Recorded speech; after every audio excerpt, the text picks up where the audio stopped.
Every time I start a new client project, I have the same conversation with AI. Here's how I scope projects. Here are the sections I need. Here's how I think about timelines. Here's how I format the budget. Every single time. It's like I'm training a new employee who gets amnesia overnight. And AI can be brilliant, but it doesn't remember how I like to get things done. Or it didn't. My name's Dave. I run a motion design studio called Nexus Motion, and in this video I'm going to show you how to build a skill in Claude and why they're so useful. A skill is a set of instructions that teaches Claude how to handle a specific type of task, but do it your way. You write it once, and it loads automatically every time that task comes up. So no more re-explaining, no more remember last time when I told you this thing. It just knows. So I'll show you the skills that already exist, how to install one, and then I'm going to take you into Claude to build a brand new one from scratch live for scoping motion design projects the way my studio does it. But you could use it for anything, so let's build it. So a skill is a set of instructions that Claude loads up automatically when a specific type of task comes up, kind of like a recipe card. You write down how you want something done one time, and Claude follows that recipe every time. Claude already comes with built-in skills too. I'll show you right here. This layout kind of changes sometimes, very often with Claude. So right now, at least, you click on Customize and you can see your skills in here along with the plugins and everything else. It also now has a built-in skill creator. So it's a skill that builds skills so that you can make more skills. Yo, dog.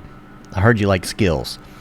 So here's some of the stuff they have in here. You can kind of take a look and see what's already there and get an idea of how it was built.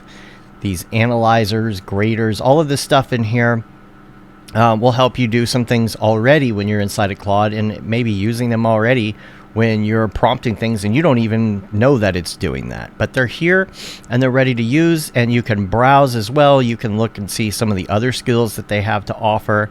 People have skills online and all of that you can download and put in here. So if you kind of want to get into it for the first time, it might be worth giving one of these a try as kind of a demo to see how it works. But the real power is building your own, because nobody else scopes projects the way that you do. So nobody else formats their budgets your way, or has the revision policy that you do, or your turnaround times that you have, or your pricing structure that you have. And a custom skill is going to capture all of that. And I need something that all of the basic skills inside of Claude don't cover. So let me show you. So I'm inside my demo business right here, and I'm going to start a new chat. I'm going to use Opus 4.7 for this. It should be fine. I'm just building a skill one time. It's going to use some credits, but I would rather that it uses the highest level model right now for that. So I'm going to paste in this skill that I've already typed out, and then we're going to talk about the different pieces of it. You are a project scoping assistant for Nexus Motion, a motion design studio run by Dave. When given a client call, transcript, an inquiry email, or project brief, generate a complete project scope document. Here's what to extract: the project overview, the name of the company, what they need. I'm going to summarize some of the stuff I'm putting in here. You can pause if you want to read it all. Deliverables, the types of deliverables, what was vague. Then we're going to get into technical specs, the resolution, the frame rate, the codec, logo animations. Then the timeline. We're going to have it map deliverables to a realistic production timeline. Use the Nexus Motion standard turnarounds as the baseline. We're going to go down into the budget estimates now. Use Nexus Motion rates. These are just rates that I pasted in. They're not necessarily my rates. I'm not really going to get into that. And then we're going to go to 6, which is key contacts. It's going to pull the name, role, company of everybody involved. Note the primary point of contact and decision makers. Then we have a section in here called what to watch out for. Scope creep signals. Missing information, unrealistic expectations. That's really good in my industry. Implied deliverables, music and audio.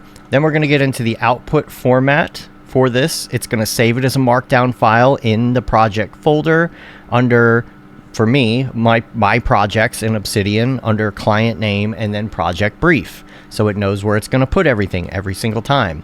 Use Obsidian style tags. That's really useful if you're using Obsidian attached to Claude code. Include a see also line linking to the revenue tracker that I have and my master projects list, because that's something else that I have going on inside of Claude attached to Obsidian. And then the tone. Write for Dave, not for the client. This is an internal document. Be specific and actionable, not vague, and use plain language. And speaking of plain language, that's what we're using to build this here. And because there is a skill now by default that writes skills, YoDog, this is going to pick up on that, and it's going to write the skill for me. So now I have all of this in here. You can do this yourself. You can make it completely custom to the way that you do business and whatever your business is. It doesn't have to be motion design or 3D animation or production. Last thing I'm going to do here is type /skill, and it'll come up with skill creator. Sometimes you have to tell it to use that skill, or it might not understand that you're actually trying to build a skill. So if you put that in there, it knows that it's got to build that particular plugin.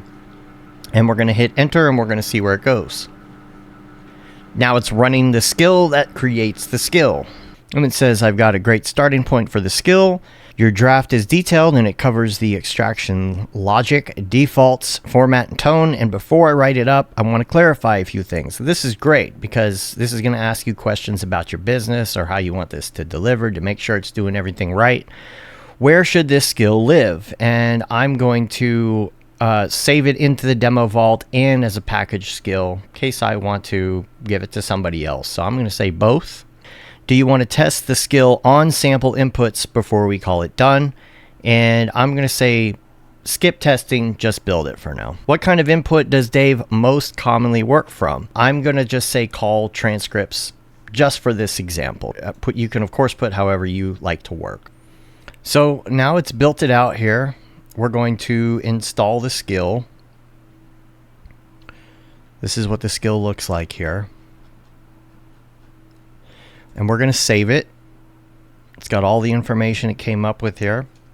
Skill saved. So we're going to come up to our personal skills now, and we can see that the Nexus Project Scoper has indeed been installed. And if you want to check it out, see if there's anything you don't like, any errors or anything, you can do that. If I go to my regular chat here, you can see that I've already fed a client transcript into this and asked it to create me a project brief. And we're going to do a little bit of a comparison between the two.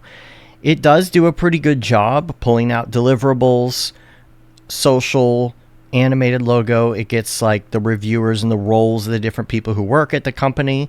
Not bad, but we're going to look and see how this skill helps us do it even better and custom for our own business. So I've got my transcript from my call here already saved. You could either point it direct to this file, you could tell it the name of the file, or honestly, you could just copy and paste the whole transcript file. Here's my Greenline Fitness kickoff call, and I'm going to go into a new prompt inside of the folder that I have set for my Obsidian in this case, because that's where it can see all of the information that's about my business inside of this vault. And I'm going to say, I just had a kickoff call with the new client. Here's the transcript. Can you scope this project out for me? I'm going to paste in the entire thing, or you could tell it where the file is located if you want.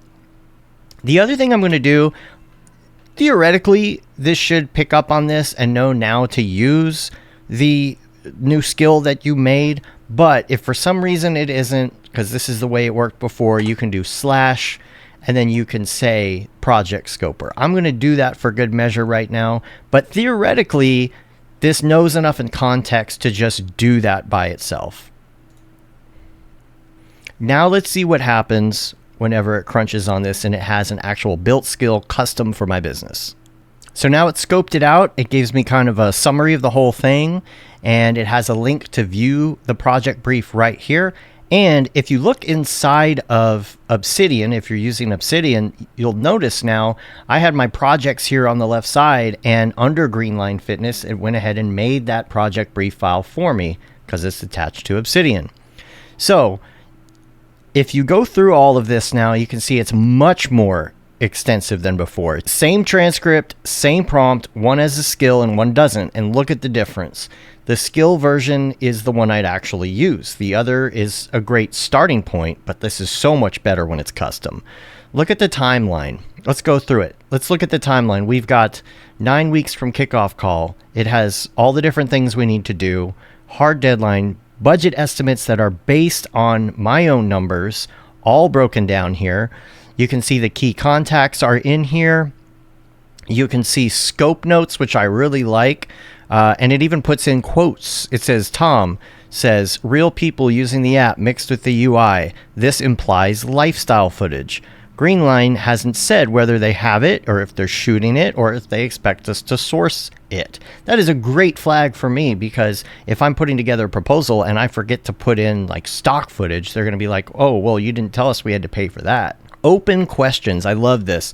Lifestyle footage. We talked about that a little bit. Voiceover, assumed music only. Confirm no VO so that we know if we have to pay somebody to do VO. These are all great things for me as a motion designer. Now, these kind of things, if you're not in this particular industry and you craft a skill for your own business, you're going to get really custom things like this that come up in the end that help you flag things ahead of time, avoid mistakes, and help keep you efficient. We built a custom skill that knows my pricing, my scope format, timelines, and what questions to ask. And now every time I say scope this project, Claude already knows the playbook.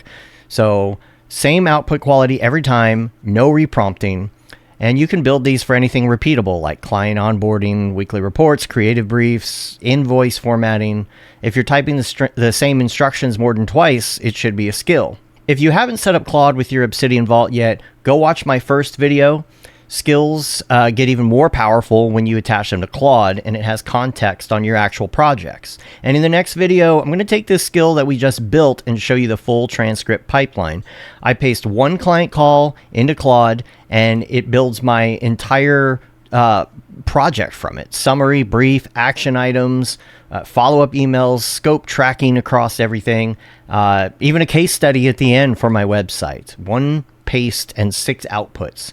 So subscribe so you don't miss that, and I'll see you later. Okay, bye.